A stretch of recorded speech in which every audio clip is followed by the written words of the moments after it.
मंगलम भगवान वीरो मंगलम गौतमो गणी मंगलम कुंद कुंदार्यो जैन धर्मोस्तु मंगलम सर्वमंगल मांगल्यम सर्वकल्याणकारकम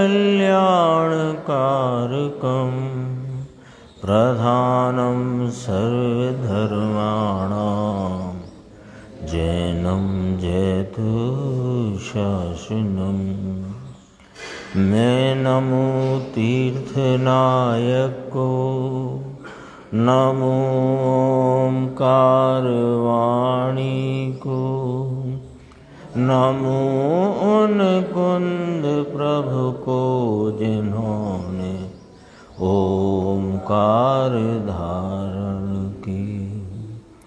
आहो उपकार जिनवर का, कुंद का दिव्य वाणी का, जिन कुंद ध्वनि दाता उनका हान स्वामी का।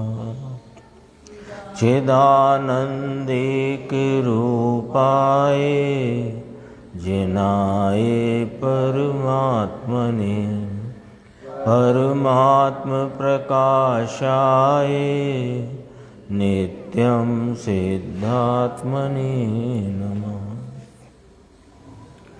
आचार्य योगेंद्र देव कृत यह परमात्म प्रकाश नाम का ग्रंथ है और इसका दूसरा महाधिकार, जिसमें मोक्ष का फल और मोक्ष का मार्ग, इसका निरूपण किया गया।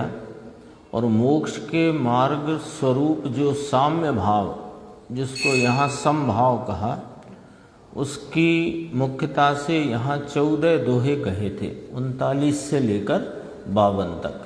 और आज अपना 52वां श्लोक, 52वां दोहा यहाँ पर अपन स्वाध्याय में अपन ने अभी गुरुदेव श्री से उसका 30 मिनट का व्याख्यान सुना।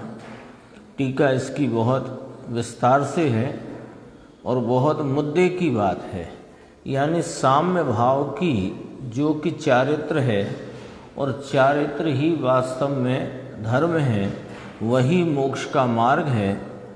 और उस मोक्ष मार्ग का की बात का या मोक्ष मार्ग का जो स्वरूप है, उसकी यहाँ इस गाथा सूत्र दोहा में बहुत पराकाष्ठा की चर्चा है।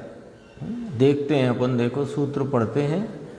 वित्तीर्ण वेत्त्यम परम मुनि देशु विकरयिणाराव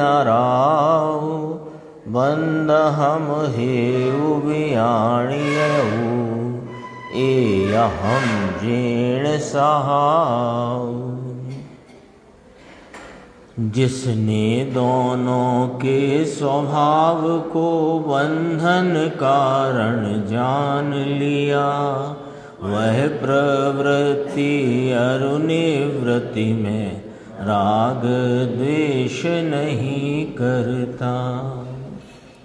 उत्थानिका कहते हैं कि प्रवृत्ति और निवृत्ति में भी महामुनि राग द्वेष नहीं करते। यानी इसका मूल भाव क्या कहना है कि जो विरत रूप शुभ भाव हैं, उसकी प्रवृत्ति में मुनियों को राग नहीं है, और अविरत रूप जो अशुभ भाव हैं उनमें द्वेष नहीं है। दोबारा से उत्थानिका से ही बहुत गंभीर यहाँ अपने को दिशा मिलेगी कि प्रवृत्ति और निवृत्ति में भी, निवृत्ति क्या हुआ कि प्रवृत्ति क्या कहा कि जो अविरत रूप अशुभ भाव, उसको प्रवृत्ति कहना, और उन अशुभ भावों से, पाप भावों से विरक्त होना, उसे निवृत्ति कहना है ना। जो सामान्य व्याख्या चरणान योग में प्रवृत्ति निवृत्ति की, विरत की, अविरत की जो आती है। ख्याल आ गई बात।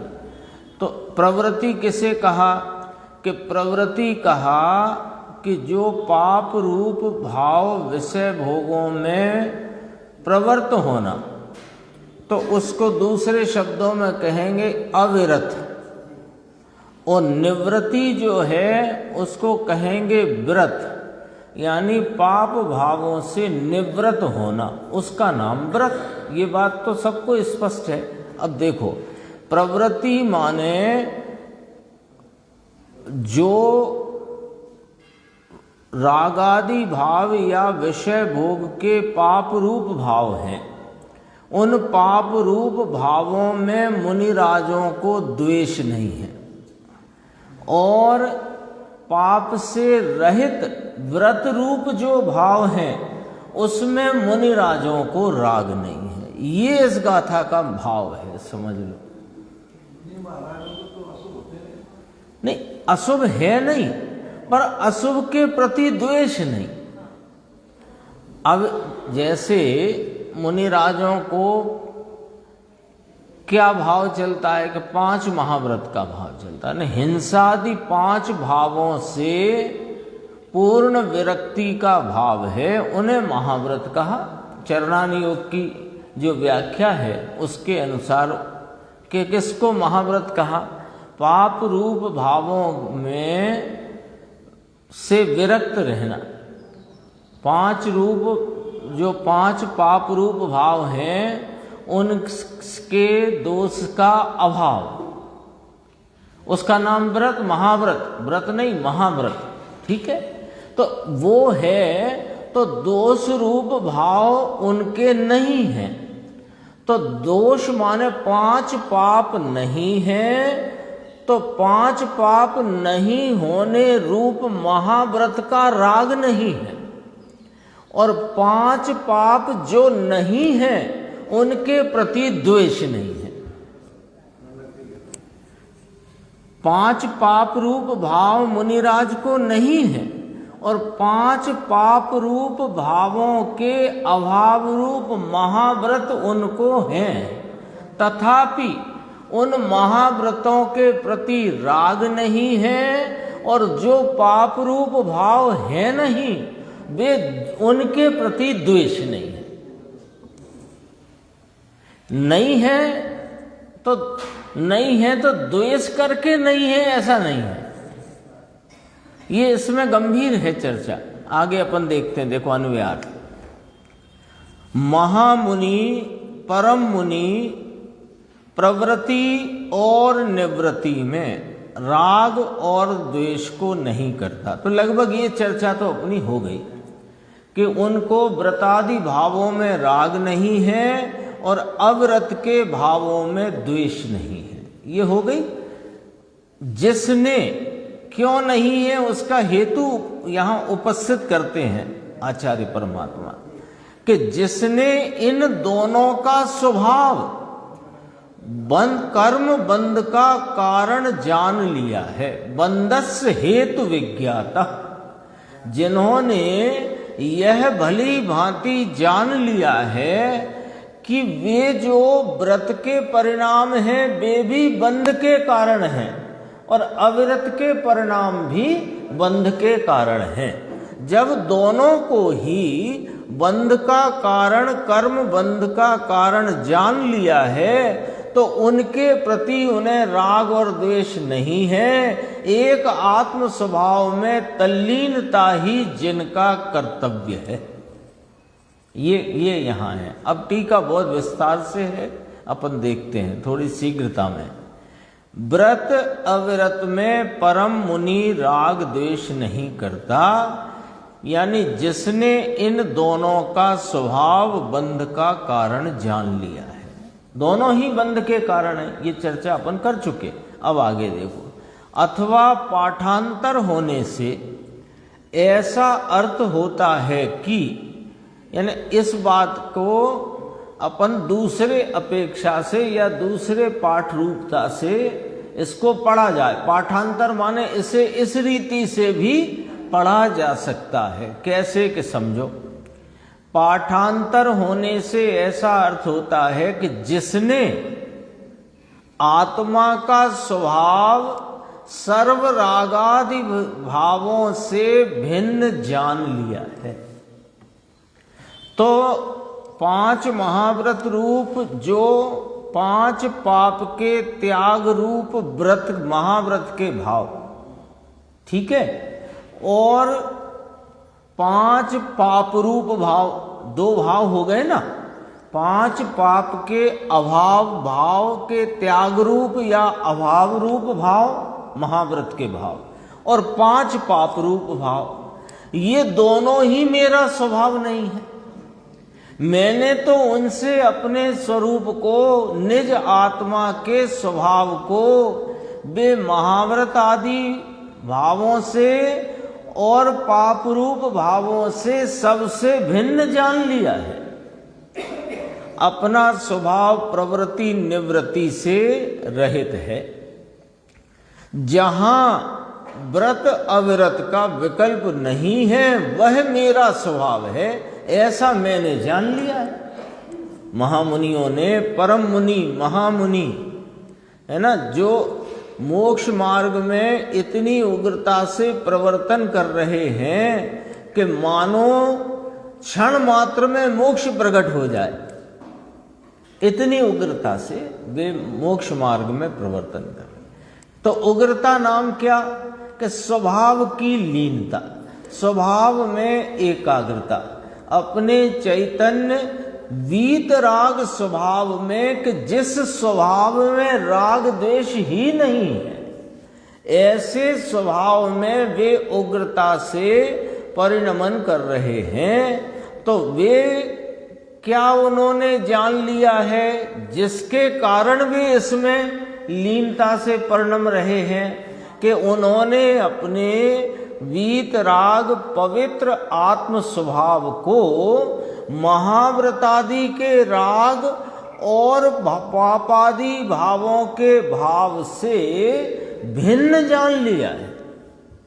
पाठांतर है ये, पहले पढ़ा अपन ने व्रत अव्रत में परम मुनि राग द्वेष नहीं करते, तो यहां कहा था इन दोनों का स्वभाव बंध का कारण जान लिया। जरा देखना, इधर एक रीति से कथन किया और फिर दूसरी रीति से कथन किया। पहली रीति में ये कहा कि 2 भाव रखना, एक बहिर्लक्षी शुभ अशुभ व्रत अविरत के भाव, और एक अपने वीतराग स्वरूप की सन्मुखता वाला वीतराग भाव। 2 ही भाव है ना, एक बहिर्लक्षी एक स्वरूप लक्षी, 2 ही भाव है। अब पहली में क्या कहा कि जो बहिर्लक्षी भाव में उत्पन्न होने वाले महाव्रत आदि परिणाम और पाप रूप परिणाम, उन दोनों को हमने बंध का कारण जान लिया है। और दूसरी रीति में कहा कि हमने अपने इस वीतरागी पवित्र आत्मा का स्वभाव उन दोनों से भिन्न जान लिया है। तो आचार्य भगवंतों की कथनी कोई अजब गजब होती है। देखो,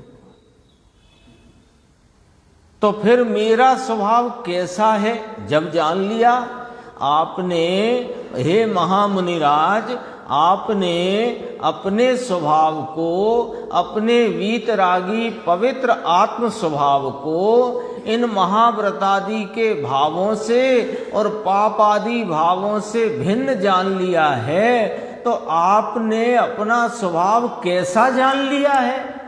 कि वह तो इन प्रवृत्ति और निवृत्ति, प्रवृत्ति नाम अव्रत और निवृत्ति नाम व्रत, तो मैंने उन दोनों से अपने को रहित जान लिया है। तो मेरे स्वभाव में तो व्रत अविरत का विकल्प नहीं है।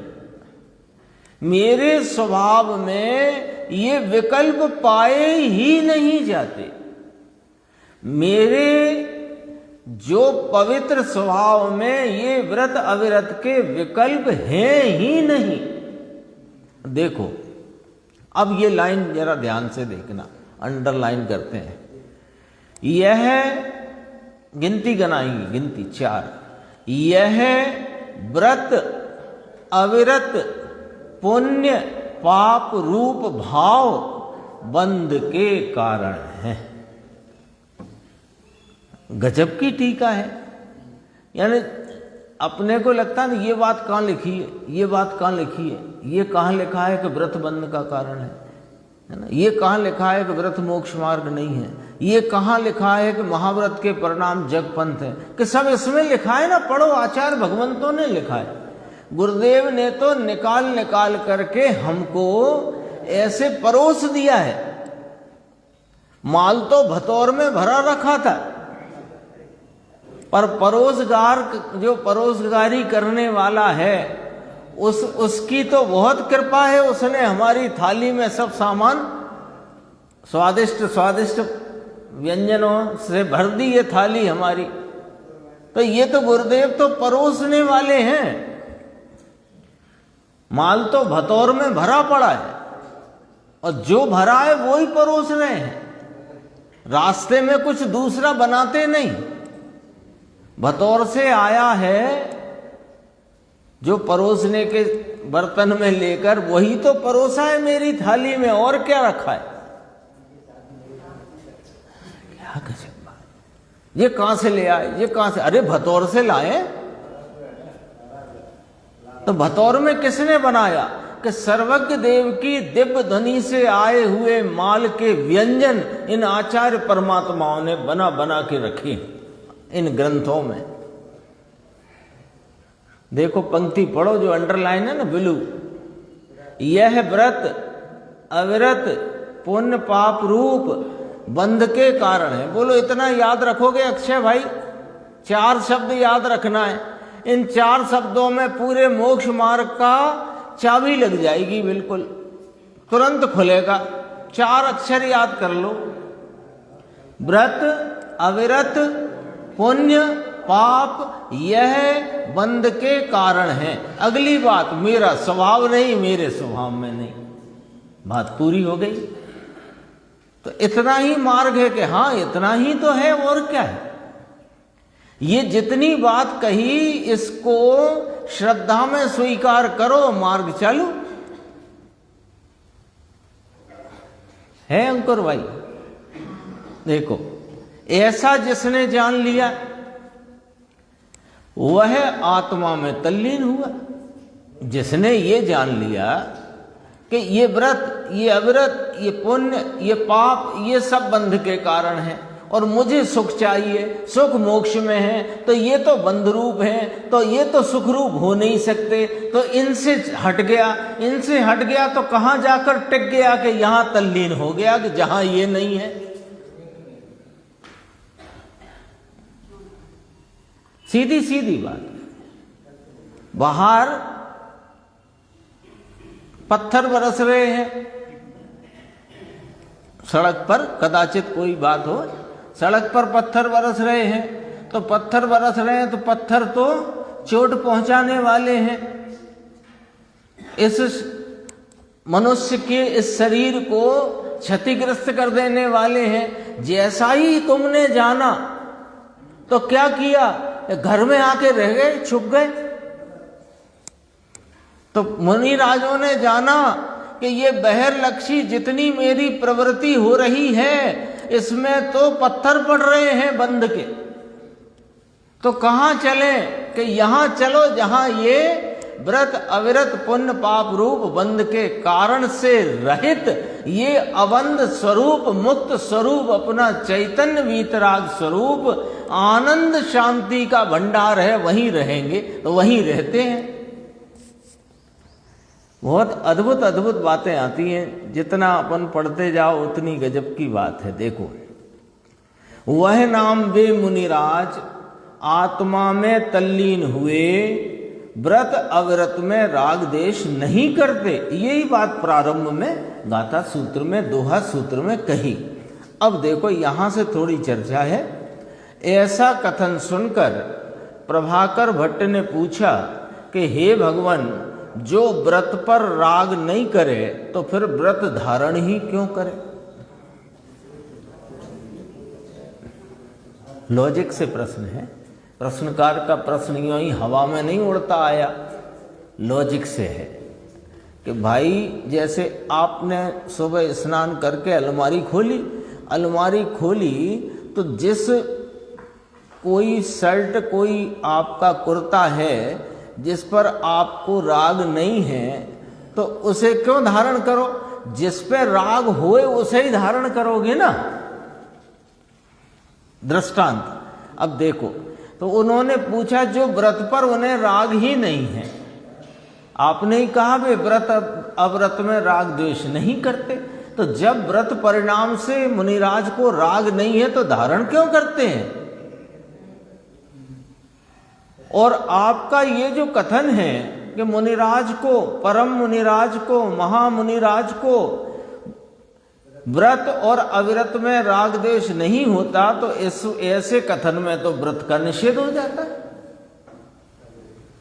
राग नहीं है, व्रत तो करने लायक नहीं है। आप तो ऐसा कह रहे हो कि हाँ ऐसा ही कह रहे हैं, व्रतादि भाव करने लायक नहीं है, ऐसा आप कह रहे हो कि हाँ ऐसा ही कह रहे हैं, तो इसमें तो साहिब निषेध हो गया व्रत का। तब योगींद्राचार्य कहते हैं कि व्रत का अर्थ तो समझ लो भैया। देखो ये ग्रंथ तो कब का, 6वीं शताब्दी के हैं ये योगेंद्र देवाचार्य, और उनसे 6 शताब्दी बाद हुए उनके टीकाकार ब्रह्मदेव सूरी, और उसके 7-8 शताब्दी बाद हम पढ़ रहे हैं। देखो क्या गजब की बात है। व्रत का अर्थ, अब एक पॉइंट याद कराया था कि व्रत अविरत पुण्य पाप ये बंध के कारण हैं, और मैं निर्बंध होने से ये मेरे में नहीं, मेरे स्वभाव में ये नहीं है। इतना ख्याल करा, याद करा का मतलब चित्त में धरो। अब दूसरी बात कि व्रत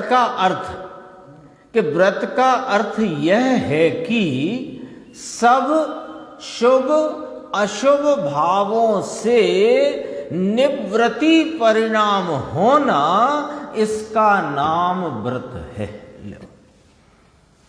अभी तक तो हम ये समझते आए थे कि 5 पापादि रूप अशुभ भावों से निवृत्ति का नाम व्रत है, तो कहा भाई उसे हम एक देश व्रत कहते हैं। यहां महाव्रत को एक देश व्रत कहा गया इस टीका में। मुनिराज के महाव्रतों को, जिसे चरणान योग में मुनिराज को सकल व्रती कहा, छेड़ाला में नहीं आया, मुनि सकल व्रती बड़ भागी, वे सकल व्रती को यहां देश व्रती कहा। अब ये दो बातें क्यों? एक ग्रंथ कह रहा है सकल व्रती है, एक ग्रंथ कह रहा है देश व्रती है। ये क्या कहना चाहते? कुछ नहीं, बात वही की वही है, समझो। वहां अशुभ भावों की अपेक्षा सकल व्रती कहने में आए, अशुभ भावों से विरक्त होने की अपेक्षा सकल व्रती के, 5 पापों से सर्वथा त्याग है ना, तो सकल व्रती कहने में आए, तो वो पाप भावों के सर्वथा त्याग की अपेक्षा, और यहां स्वरूप की एकाग्रता की अपेक्षा, स्वरूप में स्थिरता की अपेक्षा देशव्रती कहने में आए। क्योंकि स्वरूप की एकाग्रता तो शुभ अशुभ सर्व भावों से निवृत्त होकर अपनी वीतराग शुद्ध उपयोग धारा में प्रवृत्ति, उसका नाम महाव्रती। ये व्याख्या समझ में आ रही बात? अटपटी तो नहीं है, सरल करते हैं। देखो, जो शुभ और अशुभ भाव हैं वे कौन सी दिशा में हैं? बाहर की दिशा में। और मोक्ष मार्ग कहाँ है? अंतरंग में। ठीक है, तो जो मोक्ष मार्ग की प्रवृत्ति है वो इस दिशा वाली है, और शुभ अशुभ भावों की प्रवृत्ति है वो उस दिशा वाली है। अब उस ही दिशा की अपेक्षा, इसको तो अभी साइड रखा है, उन बाहर के भावों में पापादि भावों से निवृत्ति रूप सर्वथा त्याग रूप भावों को, जो कि बहिर्लक्षी भाव हैं, उन्हें महाव्रत कहकर सकल व्रती कहा। ठीक है, ये तो इधर का इधर ही रहा।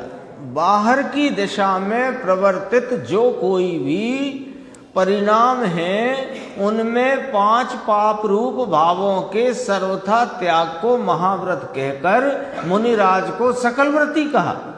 अब मुनिराज वास्तव में बताओ कौन है? क्या शुभ भावों में प्रवृत्ति का नाम मुनि है कि शुद्ध भाव में प्रवृत्ति का नाम मुनि है? तो शुद्ध भाव की अपेक्षा बात करो।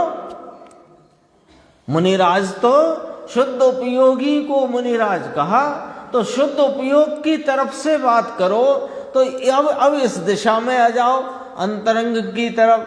तो शुद्ध उपयोग की तरफ से देखा जाए तो जितने भी बाहर के व्रत अविरत के भाव हैं, वे सब अविरत रूप हैं।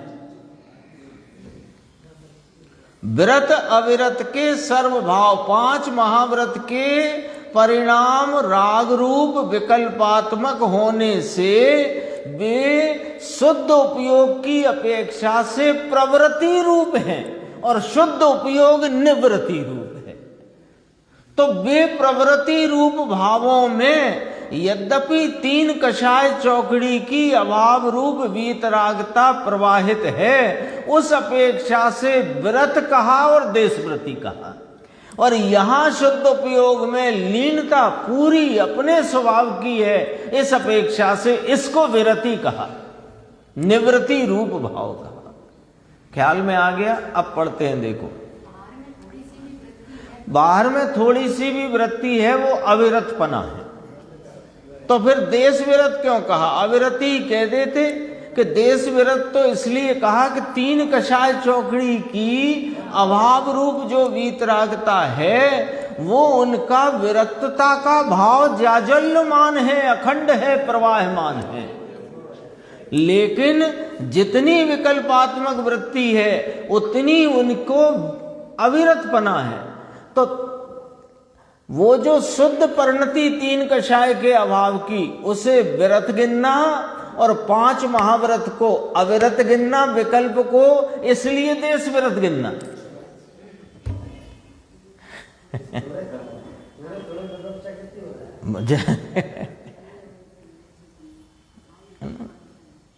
या तो पैरों से के नीचे से जमीन निकल जाए या यहाँ के कपाट खुल जाए, 2 बातें हो सकती है। 2 ही बातें हो सकती। चर्चा ही ऐसी गंभीर आई है, या तो जमीन निकल जाए नीचे से या यहाँ के कपाट खुल जाए। देखो पढ़ते हैं, व्रत का अर्थ क्या हुआ? अब व्रत का अर्थ अपन ने कर लिया। व्रत का अर्थ है कि सब शुभ अशुभ भावों से निवृत्ति परिणाम होना, इसका नाम व्रत है। तो शुभ भाव में 5 महाव्रत काय में डालें? शुभ भाव है ना, ठीक है ना राकेश भाई? शुभ भाव तो है वो। अब शुभ भाव से निवृत्त होए तो व्रत होए। ऐसा ही अन्य ग्रंथों में भी राग द्वेषौ इत्यादि से कहा है। अर्थ यह है कि राग द्वेष दोनों प्रवृत्तियां हैं तथा इनका निषेध वह निवृत्ति है।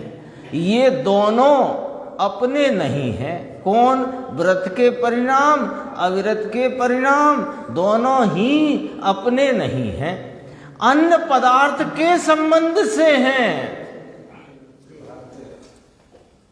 मेरे से क्या संबंध?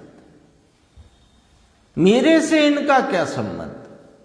मेरा उपयोग जब मुझसे संबंध करता है, नाम उसमें जुड़ता है, तो ये होते ही नहीं।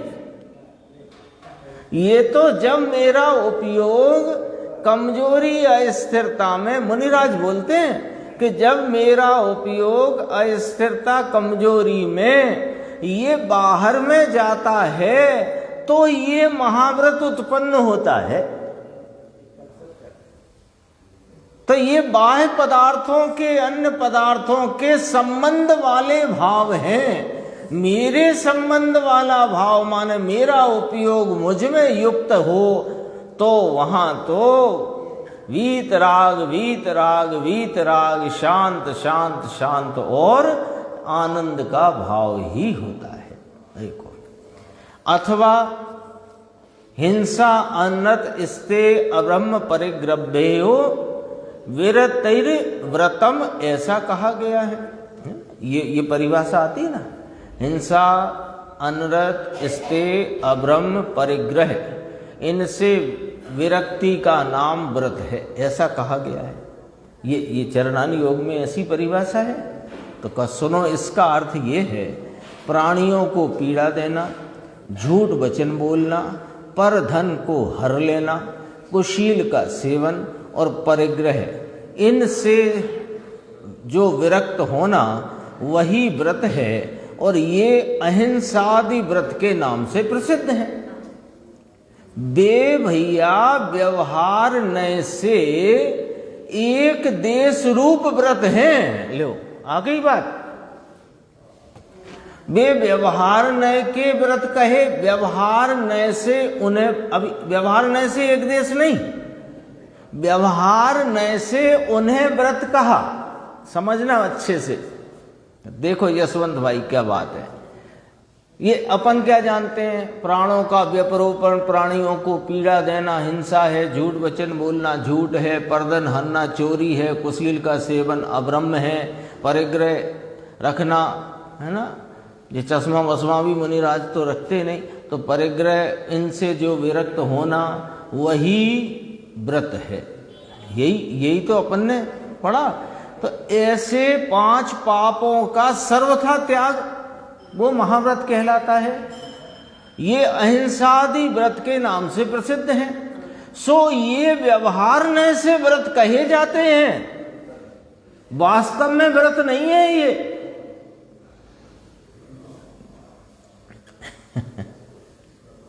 अब उल्टा चलने वाला क्या कहेगा, अच्छा ये व्यवहार नय से व्रत कहे, वास्तव में इन 5 पापों के सर्वथा त्याग को व्रत नहीं कहना है, तो 5 पापों में प्रवृत्ति को व्रत कहना है। तो कहा तस्य देशना नास्ति, उसके लिए ये देशना ही नहीं है। उसके लिए क्या सुनाए? यहां तो क्या, जब बात चलती हो तो आगे अंदर की तरफ की सोचो कि महाराज जब ये 5 पाप रूप भावों को ही, ये 5 पाप रूप भावों के सर्वथा त्याग रूप व्रत को ही आप व्रत नहीं कह रहे, तो महाराज हमें बताओ फिर असली व्रत है क्या? तो कहा आपके लिए देशना है, सुनो। उनको थोड़ी देशना है, उल्टे दौड़ने वालों को। देखो क्या कह देते हैं, जीव घात में निवृत्ति, जीव दया में प्रवृत्ति, हाँ यही पढ़ना था। वे व्यवहार नय से एक देश रूप व्रत है, इसको खुलासा किया। व्यवहार नय से व्रत कहे गए, और व्यवहार नय से व्रत कहे गए, चूंकि व्यवहार नय से उन्हें व्रत कहा, तो 6वें गुण स्थान की भूमिका वाले को एक देश व्रत कहा।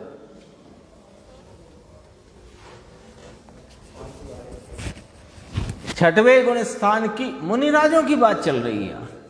6वें गुण स्थान, 7वें गुण स्थान में झूलने वाले महामुनिराज, उनकी 6वें गुण स्थान की भूमिका व्रत की नहीं है, महाव्रत की नहीं है, एक देश व्रत का। जिन्हें व्यवहार नय से व्रत कहा वे वास्तव में एक देश व्रत हैं। तो एक देश भी काय को कह रहे हो उन विकल्प रूप वृत्ति को, कि हम विकल्प रूप वृत्ति को 6वें गुण स्थान में रहे हुए व्रत रूप विकल्प वृत्ति को थोड़ी व्रत कह रहे हैं। हम तो वहां जो 3 कषाय चौकड़ी की अभाव रूप वीतरागता है उसको व्रत कह रहे हैं, और उसको एक देश कह रहे हैं, और जो शुद्ध उपयोग हो सो विरक्त है, निवृत है। ऊंची व्याख्या है भैया, ये 52 नंबर की गाथा देखो। यही दिखलाते हैं ये यहाँ तक आ गया। जीव घात में निवृत्ति, जीव दया में प्रवृत्ति, असत्य वचन में निवृत्ति, सत्य वचन में प्रवृत्ति, अदत्त दान चोरी से निवृत्ति, अचौर्य में प्रवृत्ति इत्यादि स्वरूप से एक देश व्रत कहा जाता है। और राग द्वेष रूप संकल्प विकल्पों की कल्लोलों से रहित,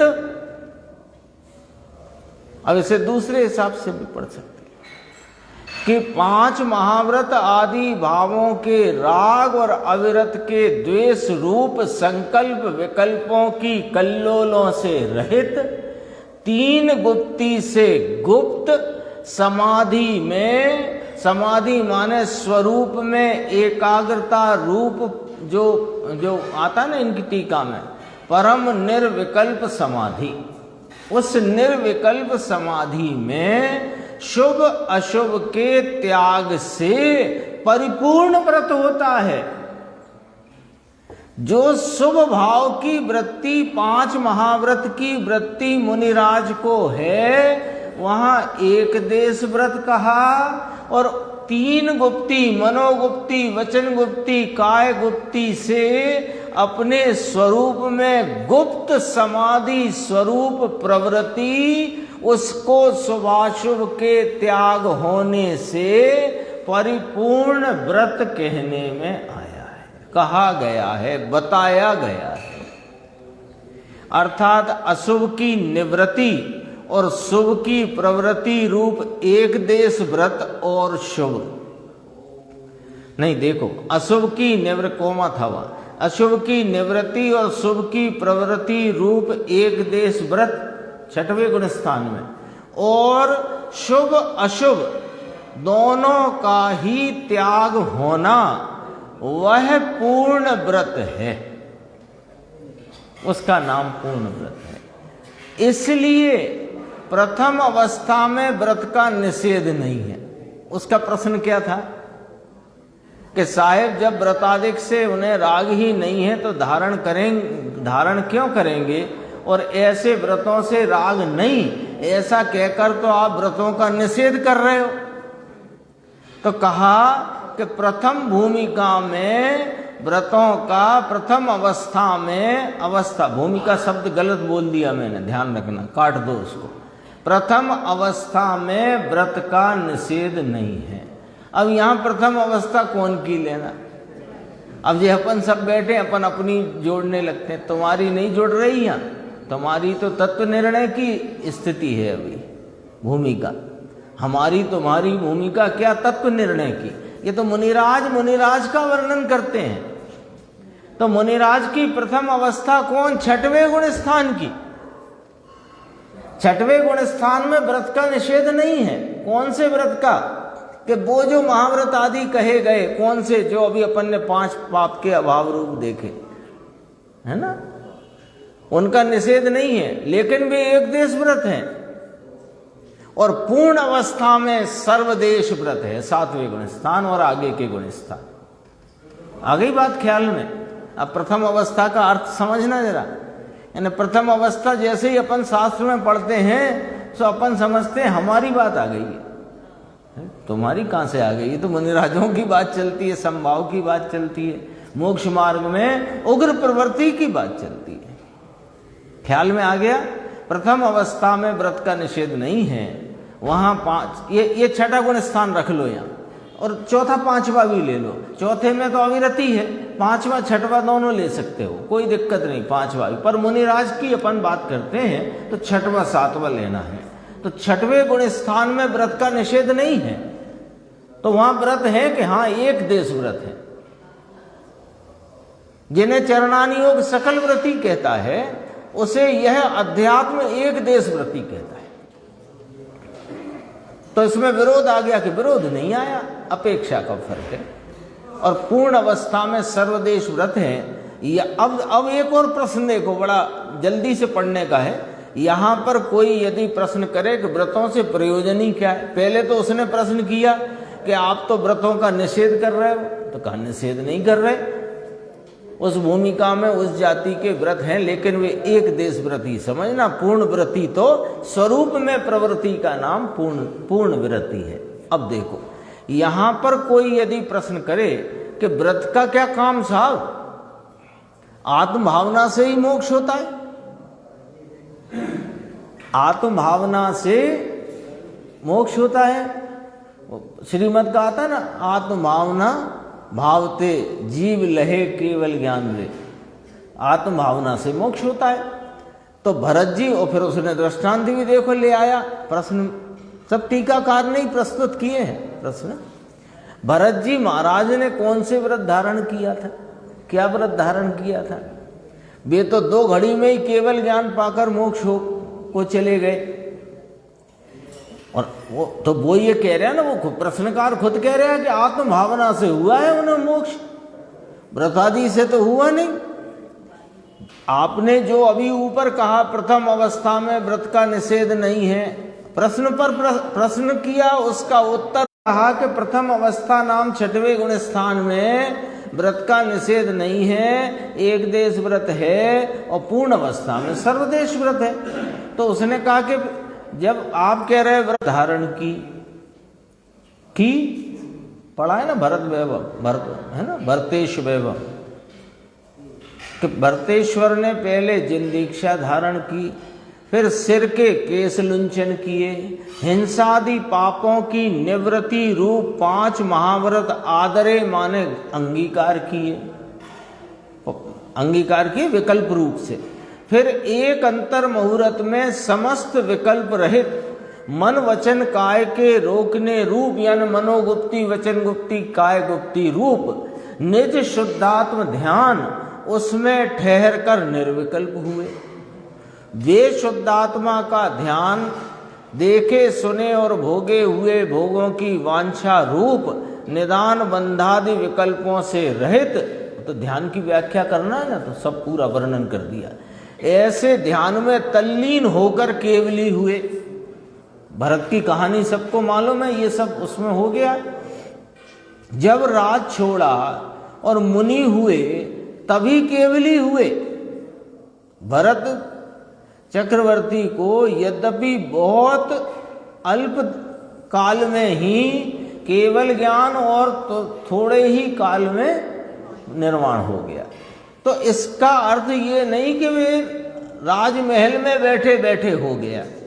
राजपाट छोड़ा, मुनि हुए, तभी केवली हुए। तब भरतेश्वर ने अंतर मुहूर्त में केवल ज्ञान प्राप्त किया। इसलिए उनकी इस अल्पकाल रूप मुनि दशा और तुरंत हो जाने वाली पूर्णता के कारण उनके महाव्रत की प्रसिद्धि नहीं हुई। हुए तो थे प्रसिद्धि नहीं हुई। इस पर कोई अब देखो, अब इसका जवाब बहुत गंभीर है। इस पर कोई मूर्ख ऐसा विचार कर ले कि यदि किसी एक अंधे को किसी तरह से निधि का लाभ हो गया तो क्या सभी को ऐसा हो सकता है? सबको तो नहीं होता।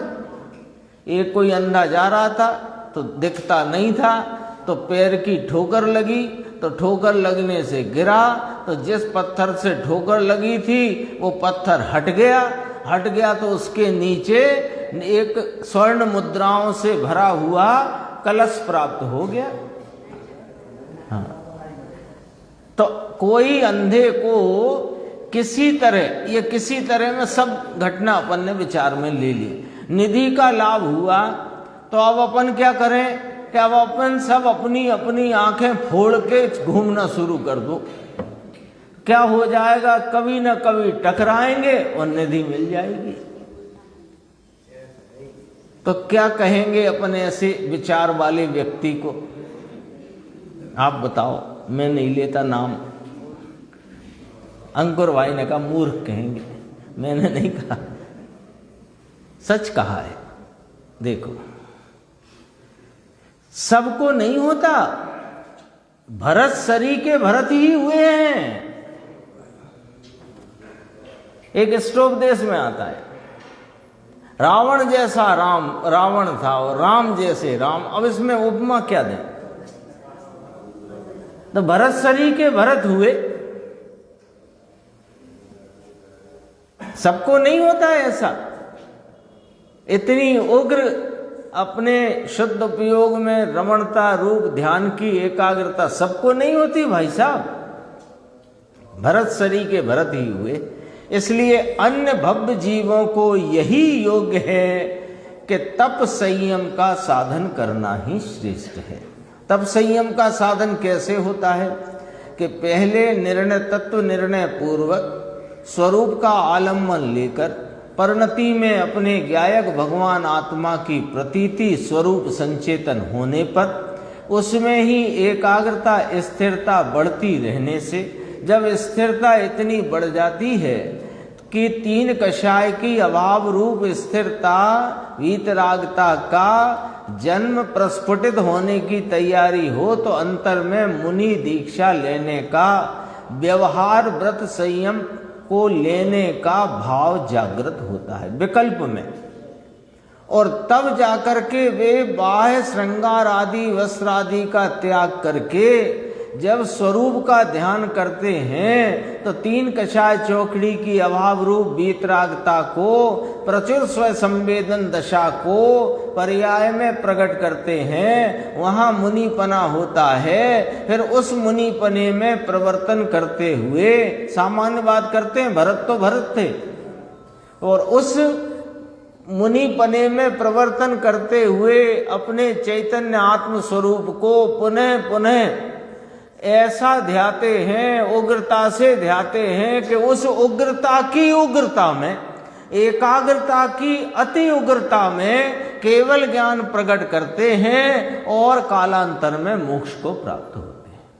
ये सामान्य व्यवस्था है। ऐसा ही पुब्बम इत्यादि गाथा से दूसरी जगह भी कहा है। अर्थ ऐसा है कि जिसने पहले तो योग का अभ्यास नहीं किया और मरण के समय भी जो कभी आराधक हो जाए तो यह बात ऐसी जानना कि जैसे किसी अंधे पुरुष को निधि का लाभ हुआ हो। देखो, कभी अभ्यास नहीं किया हो, है ना कोई, और मरण समय, अभी अपन ये तो दृष्टांत रूप है, अपन सिद्धांत रूप भी ले सकते हैं कि जिसने कभी कोई बात को गंभीरता से सुना समझा ना हो, कोई ऐसा काल अवधि का प्रसंग बन गया कि मरण समय कोई सच्चा ज्ञानी मिल गया, उसने कुछ उपदेश दिया और उसने तत्काल ग्रहण किया और उस देह का त्याग हो गया और बोधि की प्राप्ति हो गई, तो बोधि समाधि हो गई उसकी। ऐसा कभी किसी को हो जाए, सामान्य नियम न समझना। तो ये तो वैसा ही हुआ जैसे अंधे को वो निधियों से भरा कलश मिल गया हो। ऐसी बात सब जगह प्रमाण नहीं होती, और कभी कहीं पर होए तो होए, उसका इनकार भी नहीं है।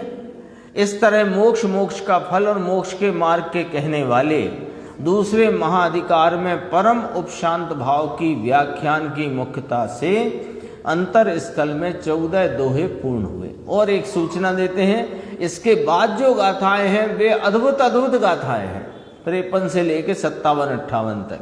देखो गुरुदेव का थोड़ा सा अपन विषय देख लेते हैं। पेज नंबर 182, भावार्थ। व्रत अव्रत में परम मुनि राग द्वेष नहीं करता। सम्यक दर्शन सहित व्रत का विकल्प 5वें 6वें में होता है और उसे अंदर स्थिरता भी होती है।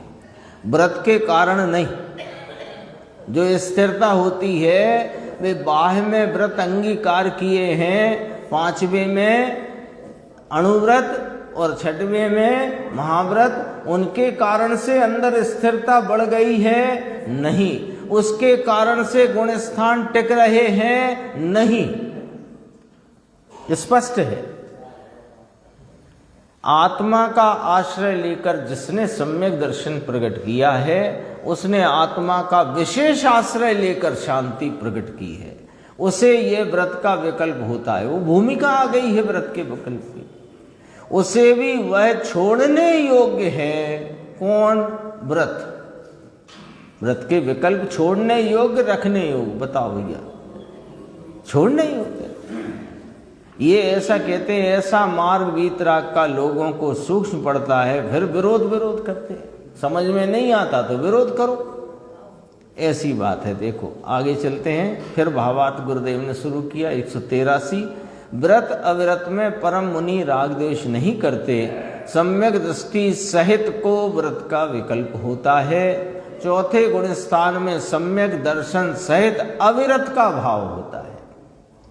पांचवें गुण स्थान में शांति की वृद्धि थोड़ी होकर 12 व्रत का विकल्प पांचवें में होता है। एकदम ये बिल्कुल समझे नियम रूप बातें हैं मुकेश जी, नियम रूप बातें हैं ये।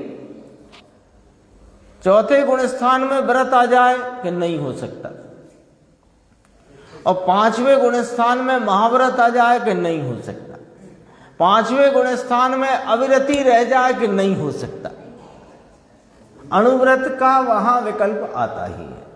ये ऐसा ही है, नियम है ऐसा, निमित्त नैमित्तिक ऐसा ही चल रहा है।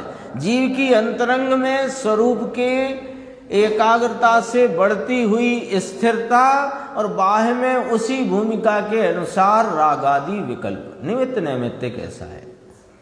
पांचवें गुण स्थान में शांति की वृद्धि होकर 12 व्रत का विकल्प पांचवें में होता है, और विशेष शांति की वृद्धि होकर स्वद्रव्य के आश्रय से उसे छठवें गुण स्थान में पंच महाव्रत का विकल्प होता है।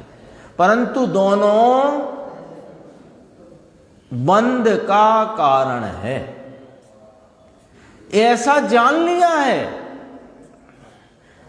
ऐसा जब जाना था तभी तो सम्यक दर्शन हुआ था।